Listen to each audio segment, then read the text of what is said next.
Hey everyone, welcome back to Corporate Decoder, the place where we untangle the confusing world of corporate filings with a smirk and a dose of common sense. Today we're diving into Rocky Mountain Chocolate Factory's latest report, and let's just say it involves some sweet wins and maybe a few sticky situations. Stick around to find out what really happened at their annual meeting.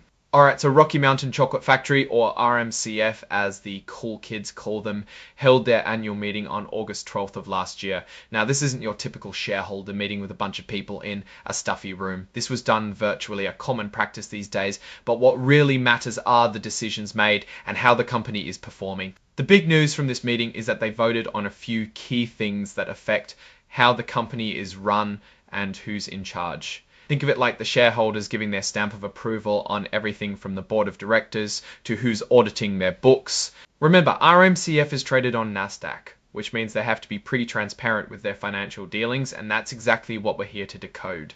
They kicked off the meeting by making sure everyone who was supposed to be there and had the right to vote actually was. They counted the votes, made sure a quorum was present, which is basically a fancy word for having enough people to make official decisions. About 71.72% of the shares that could be voted were represented.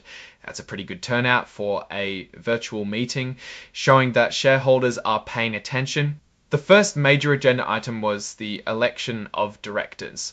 This is where shareholders decide who will be on the board, essentially the people steering the ship. They had a slate of 5 directors up for election, and the results are in. Stephen L. Craig, Jeffrey R. Geigen, Al Harper, Mel Keating, and Brian Quinn were all elected to serve until the next annual meeting. We saw a significant number of votes for each of them, ranging from 3,552 to 3,659,552. For Stephen L. Craig, for example, over 3.6 million votes were cast in his favour, with a much smaller number, about 53,000, voting to withhold their support. There were also 1.8 million broken non-votes, which means those shares were held by brokers who either didn't receive instructions from the beneficial owner or weren't allowed to vote them. This shows a strong endorsement of the current board members, with a clear preference for their continued leadership. Next up was the ratification of their independent registered public accountants. This is basically signing off on who's going to check their financial homework, ensuring everything is accurate and above board. The shareholders ratified the appointment of Cohn Rudnick LP as their auditor for the upcoming fiscal year, and the voting here was overwhelmingly in favour. Out of over 5.4 million for votes, there were only about 20,000 against votes. This strong backing for Cohn Rudnick suggests shareholders have confidence in their auditor's ability to provide an unbiased review of the company's financial health. It's a big deal because an auditor's job is to be that objective third party. Finally, and often the most scrutinized, is the advisory vote on executive compensation.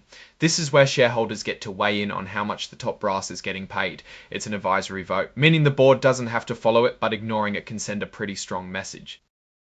Compensation of the company's named executive officers was approved on an advisory basis. Let's look at the numbers. We see over 3.5 million votes for their compensation packages, which sounds good, but there were also nearly 82,000 votes against it. This indicates that while the majority of shareholders are okay with the pay, a significant minority feels it might be too high or not aligned with performance. When about 2% of votes are against, it's not a red flag, but it's definitely something the board should take note of to see if they can better explain their compensation strategy or make adjustments going forward. It really is a signal of shareholder sentiment, and ignoring it too often can lead to bigger problems down the line.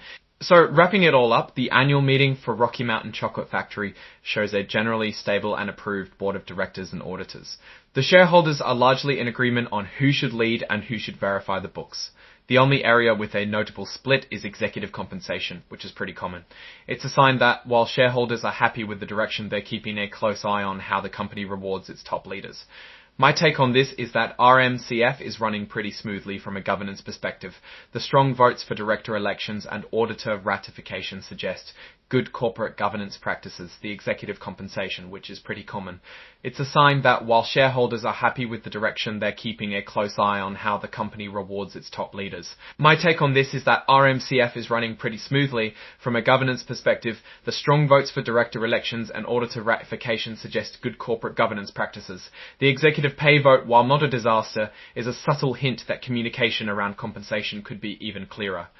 Alright, that's our breakdown of Rocky Mountain Chocolate Factory's latest filing. What's your take on these numbers and what they signal for the company's future? Drop your thoughts in the comments.